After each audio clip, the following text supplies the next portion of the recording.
Surge na altura éramos quatro ex-estudantes de teatro, acho eu, já tínhamos terminado os quatro. Tínhamos vontade de fazer, de criar e de construir um espaço de investigação e de pesquisa. Dois de nós tínhamos tido uma experiência muito forte na Polónia com teatro físico e queríamos prolongar esse trabalho e cruzá-lo também com a experiência que tinha sido a experiência de ESMAI. Depois, inicialmente, procurámos espaços no Porto porque achávamos que esta sala seria fundamental precisamente porque nos interessava continuar com a prática e experimentar cruzamentos. Então a sala seria fundamental e durante algum tempo, eu creio que foi 6 meses na altura, andamos a percorrer o Porto com associações, vários sítios e não conseguimos protocolar com nenhum deles. No final do 4º ano eu tinha feito um projeto com 4 amigas, como é que se diz? Colegas de turma. E o projeto tinha resultado super bem, era o projeto Papelão. No fim, nós fomos convidadas para apresentar esse projeto num outro contexto e não havia salas na ESMAI. E então eu na altura propus ao Chico Beja nós podermos ocupar uma sala na fábrica para ensaiarmos. E foi o que aconteceu. Vocês têm uma escola de teatro, ali uma fábrica. Pronto, ele inicialmente achou que estávamos todos um bocado malucos. Na verdade, não, porque as condições da fábrica estavam muito degradadas. E nós dissemos, Chico, nós estamos a sentir isto agora, mas de certeza que agora os que vêm vão sentir todos o mesmo. E começamos a ponderar e, portanto, assim que isso fosse ativado, a ideia seria nós sairmos para que o projeto pudesse acontecer. Portanto, com um compromisso 2 meses antes. Pronto, e estivemos lá, já nem sei se foram 10 anos, 12 anos, não sei. Pronto, e depois o frio foi isso. Durante esses anos foi... Eu acho que o primeiro ano nós dizíamos que éramos mais trolhas e empregadas de limpeza do que propriamente... A nossa ação era essa, literalmente. Portanto, nós reconvertemos o espaço. Em termos de criação, nós tivemos... Isto já na fábrica... Antes da fábrica fizemos uma outra primeira criação, mas já na fábrica a primeira criação que fizemos foi o Diz que Diz, que era um espetáculo para público infantil-juvenil e famílias. Nós dizemos que era para todos, na verdade. Dizíamos nós, dos 9 aos 89. Que era uma pessoa absolutamente incrível e muito próximo, estás a ver? E provavelmente foi uma coisa tão simples, acho que temos que falar, porque assim, a malta está a sair, a ESMAI está a formar pessoas, nós queremos fazer e agora não há espaços. E há um espaço lá em baixo que está devoluto, por isso nós só queremos, vocês estão malucos, aquilo está tudo sujo, aquilo não sei o quê, aquilo não tem consciência, mas a malta não tem onde, a malta faz estás a ver? E provavelmente foi uma coisa destas, de repente é uma ideia meia descolada, mas de certeza que aquilo ficou e depois fomos falando.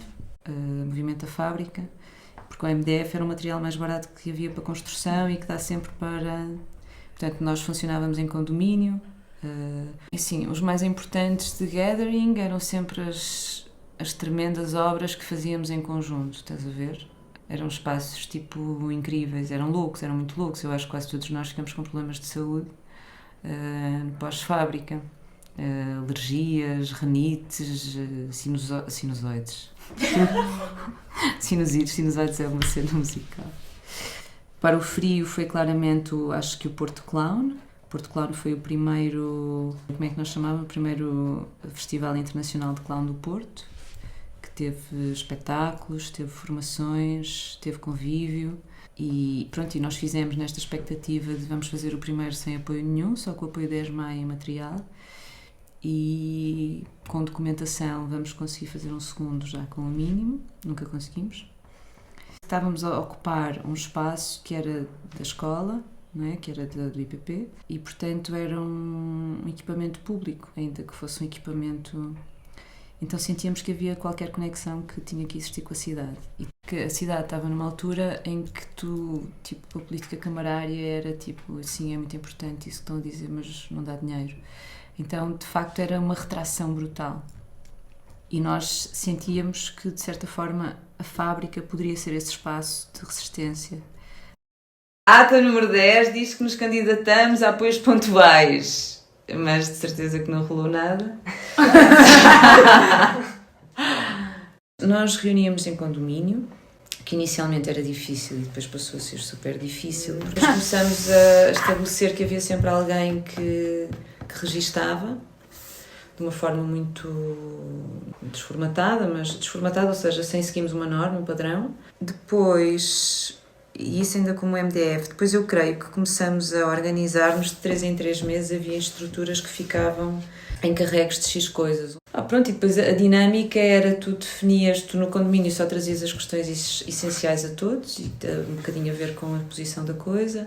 A fábrica teve vários momentos, ou seja, teve um momento mesmo a bombar, se não me falha a memória, seria a erva daninha, mas com mais. Eu lembro-me da erva, mas havia mais que assumiram espaço de programação nas garagens. Isso era sustentável. A fábrica era muito peculiar, não é? Ou seja, aquilo em que nós acordávamos ser condições mínimas, por exemplo, não sei se neste momento seriam condições mínimas para mim de trabalho, porque de facto havia lugares na fábrica que não eram espaços de saúde, estás a ver? E portanto, sim e não, imagino eu. Agora, se havia formas mais otimizadas de podermos trabalhar, eu acho que sim. Mas naquele coletivo, o mais otimizado à qual nós conseguimos chegar foi aquilo. Que era um coletivo que também estava sempre em transformação. E a diferentes velocidades, porque cada projeto, não é, tem diferentes velocidades. E, portanto, acho que o corpo que se conseguiu para a fábrica foi aquele a que chegamos. Acho que hoje em dia, pensar sobre se faria sentido era pensar que haveria um espaço, era pensar que haveriam companhias e pensar que estas companhias se sentariam a definir como é que fazemos isto e para onde é que isto vai. Agora, eu acho que aquilo que de facto era a identidade da fábrica era ser um espaço que era grande parte também da dificuldade de gerir este espaço, que era um espaço mesmo de diversidade. Era um espaço muito desformatado. E isso é uma mais-valia brutal e é uma dificuldade brutal. Quanto mais pessoas, eu acho que houve uma altura que nós contamos cerca de 50 pessoas, entre colaboradores e não sei o quê, dos vários projetos. Quanto mais pessoas com diferentes perspectivas, ainda que acordemos bases comuns de trabalho, quando o espaço é desformatado, quando há esta diversidade toda, é uma dificuldade, mas era claramente, para mim, uma das mais-valias da fábrica e da identidade da fábrica. Tipo, queres não sei o quê, não consegues? Bora, a gente consegue. Queres fazer o quê? A gente faz. Não dá? Vamos fazer um festival de 12 horas. Pode-se fazer? Estás a pensar? Bora fazer. Estás a dormir? Não. Ouviste isto? Ok, estamos na fábrica, ok? Que horas são? São 3, ai meu Deus. Que horas é que começa a ficar a luz? Ai, que genial. Foi. Ai, ainda bem que a minha não sou eu. E isso na altura era mesmo um espaço de resistência, porque aquilo que tu tinhas certo era sempre o não, estás a ver? Era o não. E também só era possível porque tínhamos o Chico Beja. Porque era alguém que estava a trabalhar num frame mental que era para lá do espaço que ele ocupava a mesa da secretária dele. Era mesmo um outro lugar de... Ele estava a construir circunstâncias para que outras coisas acontecessem. E de uma forma muito empenhada.